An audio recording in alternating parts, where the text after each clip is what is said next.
Yo guys, what's up? Matt and Nash here. So today I'm taking you through Let You Go, my newest release featuring vocals from Georgi. Some really cool stuff going on in this project. It's quite a big project, so my computer might get a bit angry at me because it's like so many channels in this one. But basically, let's dive in. I'm going to take you through all the sounds in the break and the drop. I'm going to take you through the vocals specifically because a lot of people ask me about that. And the vocal processing is really, really cool on this project. So let's dive in. All right, we're going to start with the last drop because that's got everything in. Let's start with the kick. The kick drum is my usual kick drum, to be honest. I promise I've got tracks coming with different kick drums. That's this one here. Quite simple, and what I've done here is I've EQ'd it to fit with this, with this track by just mixing it a little bit more.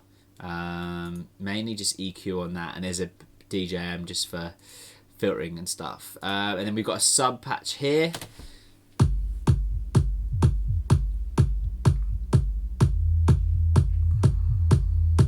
Now, what I've done with the sub patch is kind of weird because I'll open up the MIDI to explain what I mean. So you see here, like, rather than just like holding it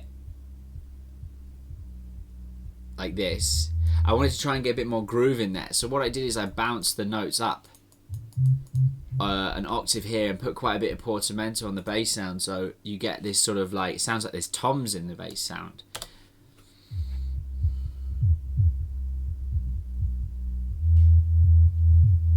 Which is really, it's kind of, weird, but I really liked how it sounds, and with the kick drum, it sort of almost sounds like there's it sounds like there's more groove to it, Oh, he's rattling my window in the corner. Cool, so that's all that the sub is doing. It's really simple, and all that's on is on the sub is I've got like a EQ pulling down. So there's nothing above 200, and then another EQ here, getting a little spike at 32 Hertz, and then I don't know, there's a weird roll off up there.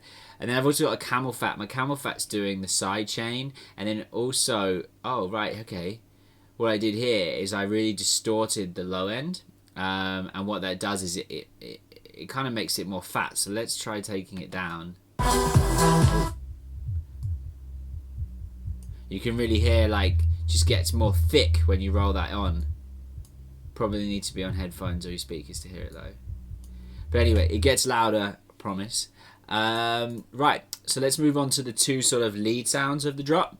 So we've got the Know My Love bass sound here, but it's not really leading like the trumpet stack thing is leading. But so this is the Know My Love bass sound.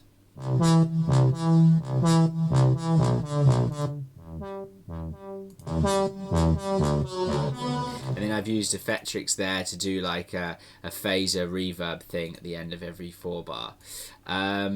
That's kind of pretty, I've covered the Know My Love sound before in previous video. But what I layered it with is this Native Instruments staccato like brass stack. And it's this sound here.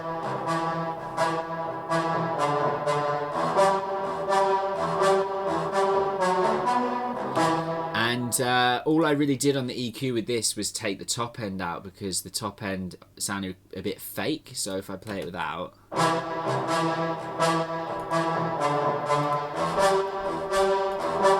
it just sounded a bit too rippy to me. And those together, they kind of complement each other nicely.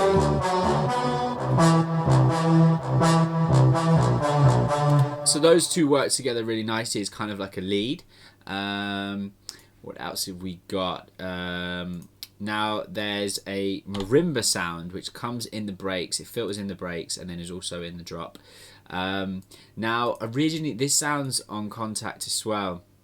And what I did is I think I was YouTubing Michael Coughlin Treasured Soul because I really love the marimba sounds in there. I was like, fuck, how do I get this sound? And I came across this guy who was like, yeah, layer these two. It doesn't quite sound the same, but it's definitely got that same quality. But basically it's two samples, like just a plain mallet sample that I'm playing chorded. And there's two parts to it. The top part is this, quite steel drummy. And then we've also got like a like a mallet-y sound on top. So if we look at the MIDI, you can see like what I've done is I've had to knock these notes here off the grids to get like that roll to it, which I really like. So that's like the marimba sound, and to be honest, like I just put a reverb on it and then grouped it for some reason and sent it to an EQ. I just fucked with it a lot. There's quite a lot of top end in the sample, and it was getting a bit conflicting with everything. So I had troubles with the top end on this because it's quite busy. And then for me, what really makes the last drop is this extra long held brass notes that come in.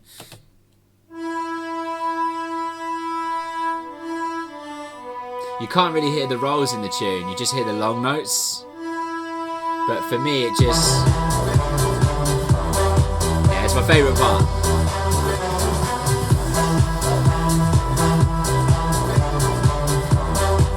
Yeah, I love that bit. It's my, it's like the biggest moment of the tune. So they're like the main elements of the track, to be honest. And in the breakdown, what we've got is if I go to the first breakdown, what we've kind of got is we've got like a piano that is hiding from me. Here he is. Okay, the piano is from Contact again, and it's quite simple sounding, but what it is it's a Contact piano from this VI1 library, and it's the background. But I think I was flicking through a guitar patch, and then I left on the CLA guitar, and then went over to the piano inside Contact, and it kind of just it gave it this real character. So if I mute the processing quickly, you can see this is quite a bit too soft. Oh, the filter's gone down there, stuck. So I don't know, it just, the character from that CLA guitar plugin really made the piano pick up. And to be honest, the breaks are quite simple. It's literally just the marimbas filter in, and the staccato brass mutes comes in, and then it just slowly like opens up to the drop. So like generally like the breaks are quite simple, and then there's quite a lot going on in the drop. And then drum wise, it's a lot of the same drums I've used before in My Love and Higher Love and Run and stuff like that. And then there's just like there's just quite a lot of percussion going on. I used a lot of loops for some reason. Just that's how it panned out on this one. There's like a lot of and then this loop here is one from the Mark Knight one. It's just like really fast percussion, but it really like takes it to that next bit, you know. And I've got like this. Oh, and I forgot, like the main sound that started the tune was this like whale sample. I can't remember where I found it from, but it kind of set the tone for the track. Just really nice like ambience vibe. It kind of reminds me of like Nora and Pure. I'm a really big fan of her tracks, so it sort of came from that. And then once I had the demo, it went to Georgi K, and she did some vocals. And I spent a lot of time working on these vocals because I really like working and processing vocals. It's some of like the most fun you can have in the studio. So there's a lot of different vocal channels, and like here you can see like this is my delay automations and the sidechain automations and some EQ automations and some more delays and some group. Basically, vocal processing is fucking all over the place, and it's really quite complicated, but I'll try and explain as much as possible. So we'll start with like, I've got two main leads going into a group called lead vocal group, and then going into a vocal group called vocal all, because it's nice at the end of the tune to just be able to like work with one fader once they're all balanced nicely. So the main vocal here. Close your eyes, take a breath. And what I did is it's got delay on there, but then I've also automated the delay mix here to... Oh, I did this on a send. So like there'll be like a vocal... so it like fills out the spaces between the vocals, but you have to be really careful when you do that and make sure you set the high pass and low pass like nicely, because otherwise it's just literally like the vocals just stacking on top of each other too much. This way you get like a repeat, but the repeat is like filtered nicely. So that makes a really nice difference. And then I also did a little bit of EQ onto the delay signal as well. So let's look at the vocal processing. We'll just take one lead, even though the processing is duplicated. So I added like a tiny bit of auto-tune. Her vocal's pretty on point, so it didn't really change that much. Bit of taking out the bottom there. CLA 2A, again, my favorite plugin, just two dials and you can get a vocal sounding really up front. And then the CLA vocals, I just like to load a preset in here and flick through and then just turn things on and off until it sounds cool.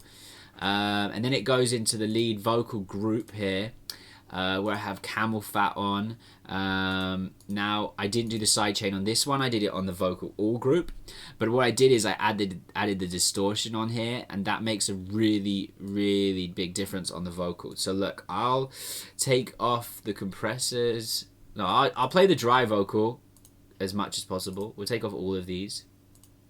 And the processing on here. So the vocal dry, just one vocal, sounds like this. Close your eyes, take a breath. It's a really nice performance, so it works really nicely. So this processing here is really bringing it like up front, and then the lead vocal group.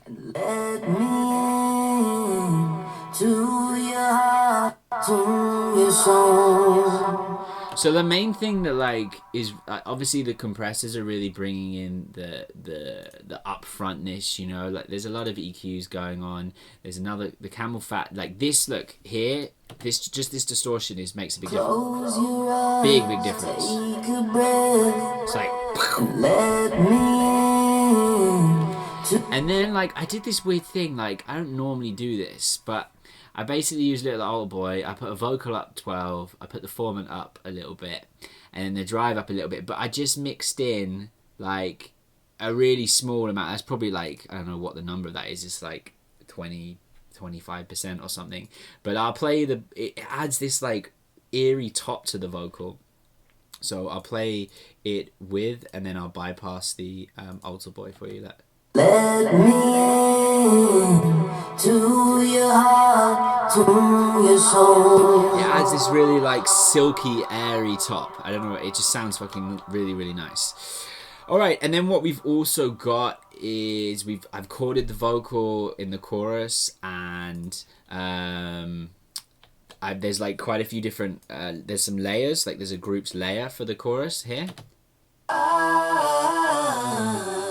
Never gonna let you go, let you go.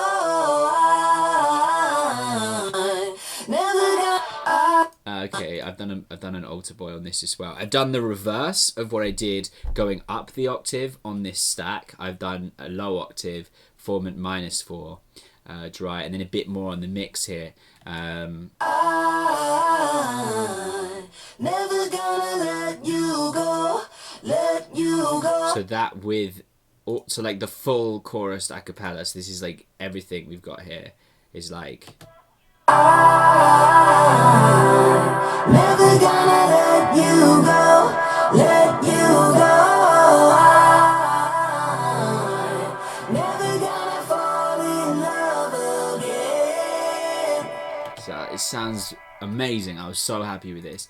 There's also 2 extra layers in there that I did miss, which is like this. Lovely. It sounds awesome. Georgie smashed it again.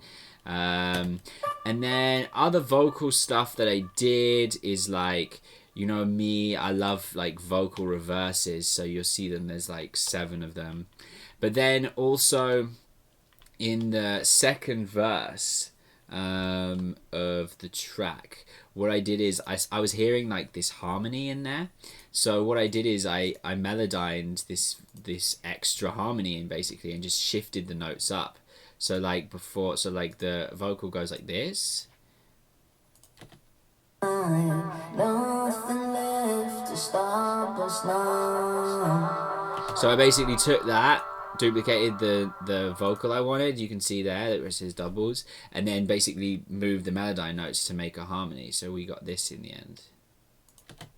Nothing left to stop us now. I love doing little things like that. It makes a really big difference. And then one other bit of vocal that we've got here is this like bit that comes over the drop. It's this vocal here. Never gonna let you go. And again, I've used the alter boy to like double in an octave down again. Like this plugin's really cool. Sometimes it sounds really good and it works for processing, and sometimes it doesn't. So if I bypass it off for both of these channels, it sounds like this.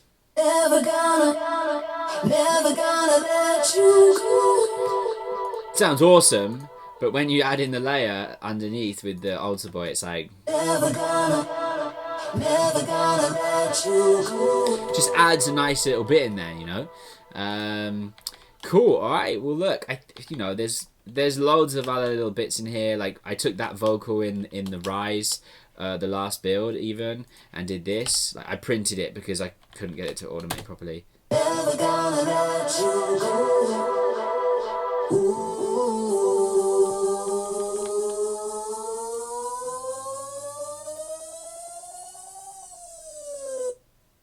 Yeah, so like there's another little bit that I've done. There's like all sorts of other. I just like working with vocals, you know, and audio. It's good fun. But look, I don't know how long I've been talking for. Nothing here is telling me how long this has been going on for. So look, if you guys have got any other questions about this track, let me know. I'm also thinking of uploading the acapella, maybe doing like a remix back. Who knows? Let me know if you think that's a good idea. Thanks for watching. I'll see you guys soon.